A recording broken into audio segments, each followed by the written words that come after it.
Well, thank you for being here this morning. We just concluded a very successful special political conference with our special guest, President Donald J. Trump. He was warmly welcomed by the House Republican Conference. We are 100% unified behind his candidacy and are ready to get to work on behalf of the American people to secure the border, unleash American energy independence, bring back peace through strength, stand up for election integrity, and defeat this illegal weaponization of the justice system. It was a unifying event, and I'm grateful to the President for answering questions from our colleagues today. I want to turn it over to our NRCC Chair, Richard Hudson. I'm Richard Hudson, Chairman of the NRCC. We just had a great meeting with President Trump. President Trump understands how important it is that we grow our House majority and how important that is to his success for his next term. And we're committed to working very closely with him. We appreciate the partnership with him. Together with President Trump, we're going to grow this House majority, and then together we're going to fix the mess created by Joe Biden, because the American people are desperate for change. They're desperate for us to save this country, and together we're going to do that. Thank you. I echo those comments. I'm going to add, anybody who thought that this president was going to be down after the sham trial, after that crooked trial that we saw in New York, think again. It's only given him even more energy. And what he did for us upstairs just now is he showed us that energy and he showed us that positive outlook despite all the garbage they've been throwing at him with their lawfare and their nonsense. They are desperate. They realize Donald Trump is crushing this election. The baseball game, I think we were told it's a harbinger of what's going to happen in the fall at 31-10. Donald Trump is going to win. Donald Trump is going to help us win. We're going to be able to fix the country when it happens. He was great. Yes. And I got the leader. Thank you, Whip.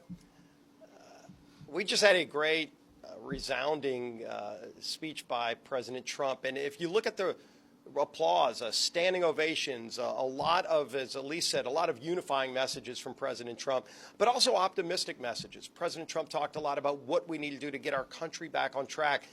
Spent a lot of time talking about securing America's border and why that's so important to our national security.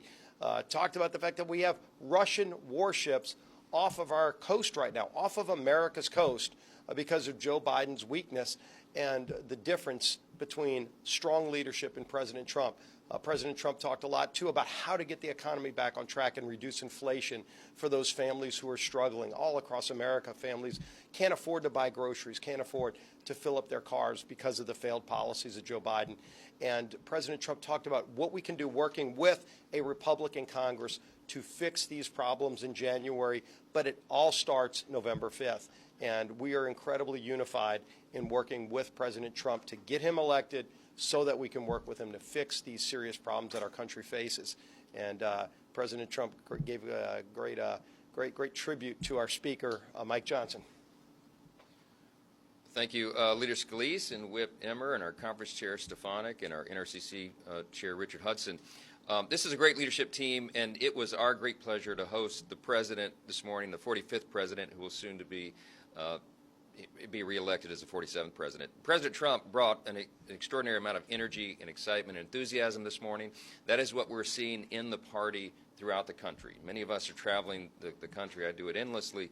I've been in 29 states and done events in 123 cities, and we go to blue states and swing districts and everywhere in between. And there is something happening in the country. That's the phrase I used to introduce the president this morning, and he repeated the phrase a number of times in his own remarks because he's feeling and seeing that as well. He had 107,000 people turn out to a rally in New Jersey. He's going coast to coast as we are, and we're all seeing the same thing. People recognize right now in this country that this will be the most consequential election, certainly of our lifetimes and probably maybe in the last century or more in America. Everything is at stake. The Biden administration and President Biden have made a mess of every area of public policy, and everyone in the country knows it. And so they're anxious for answers. They want a response to the things that have them so fed up, and our party is there to provide them. We have an extraordinary stable of candidates who are out there running great campaigns across the country. Our incumbents are in great shape. The challengers that we've recruited to flip some of these seats from blue back to red are doing extraordinarily well, and we believe we're headed for a great November. We don't take anything for granted. You have to run like you're 10 points behind. But we are very encouraged by the polling that shows what we know intuitively, and that is this thing is trending certainly in the right direction. And we believe that we're going to win back the White House and the Senate and grow the House majority, and when we do that, we will not waste a moment. We will be working on a very aggressive agenda to fix all the great problems facing this country right now. We talked a little bit about that today with President Trump. We talked about how to grow this House majority and how he will help in doing so, and then how we'll help him as well. And this is a unified effort by the party. We're feeling good. As we walked out of the room today, one of our colleagues walked up to me who's been around a long time, been in Congress a long time. He said, I feel better, I feel more confident, more energy, more enthusiasm right now than I've felt in probably 40 years in politics. And I think that is probably a good indication of how people are feeling out there in the country. Something is happening, and we're excited about that. We'll take a few questions. Yes, sir. On the legislative front, President Trump has talked a lot about his frustration with the convictions facing him and the legal challenges. Does he feel that you are doing enough as House Republicans to fight against that? And in particular, the Russell Fry bill, did he mention that? Can you commit now to moving that forward after the president's address? Yeah, we're working on the Russell Fry bill. I think it's a good idea, and that basically is a simple concept. It's that if a president or vice president is challenged in court, in a state court, they would have the right to remove it to a federal court. That's a very common sense notion. It's something that's already in practice for federal judges and members of Congress. It should apply to the executive branch as well, and I think it shouldn't even be a controversial notion. He didn't bring up that specific piece of legislation. He did talk about his concern about the lawfare that's been waged against him, and we all know it. And I made the point in my introduction of him that it's backfired fantastically on the Democrat Party and the activists who are trying to use our judicial system to exact political vendettas against the primary opponent that they have for the control of the country. And what we've seen is outrageous, and we've also seen the polling and the fundraising and everything else go in the direction of the target. President Trump has set fundraising records. He raised $53 million in the first 24 hours after the verdict in that terrible, bogus trial in Manhattan. And I think that shows that people understand what's happening here. We also set fundraising records, and we've continued to. He's announced he's raised over $400 million since the verdict came down, and there's much more to come. And you know why? Because people see that that is a threat to our republic. They see that that's a threat to our system of justice, and they want to push back. And so in many ways, President Trump has become a symbol of that, pushing back against corruption, the deep state, the weaponization of the judicial system, and that's a very encouraging development. So I think that he made the point every time they indicted him, his polls went up. That's right, because people see exactly what's happening here, and we have to fix it, and we will. Does the former president give his endorsement to this leadership team, and does he want you to continue to be the speaker after the November election? He said very complimentary things about all of us.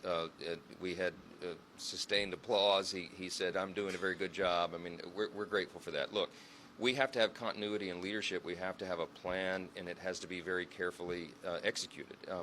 When he became president for the first time in 2017, I was a freshman in Congress at the time, and a lot of people on Capitol Hill didn't expect that that would be the eventuality. They didn't actually believe that we would have unified government where the Republican Party would control the White House, the Senate, and the House. And so we lost a few steps, frankly, in the beginning of that Congress, the 115th Congress, because the plan was not fully prepared and the implementation lagged a little bit. We're not going to make that mistake again. And so what we're doing right now, you never put the cart before the horse, but we have to plan to lead because there's so many problems to fix. And so we're working through that right now. I spend a lot of time talking with President Trump about what happens after the election, and we have to do that. It's our responsibility. I'll be with him again in Mar-a-Lago on Monday. We'll be talking about more of this and some of the races out there. He's excited. We're excited. We really think this will happen. So it's a good working relationship. Yes, sir. Trump brought up abortion and that Republicans you encourage Republicans to support exceptions for rape, incest, life of the mother.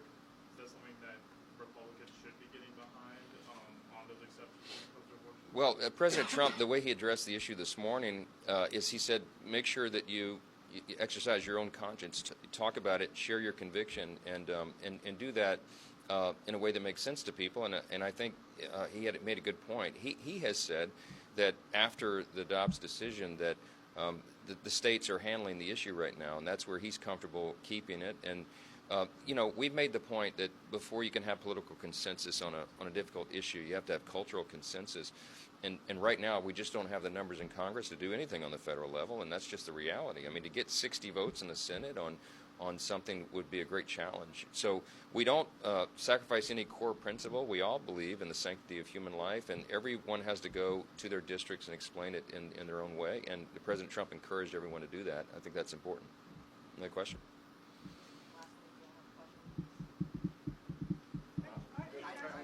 Sorry, one more question. On the endorsement front, there's some number of incumbents in that room who Trump has endorsed against. Two come to mind, Dave House and Bob Good. How frustrating is it to see the leader of the party, who you all agree is unified the party, still taking shots at members who you have to defend?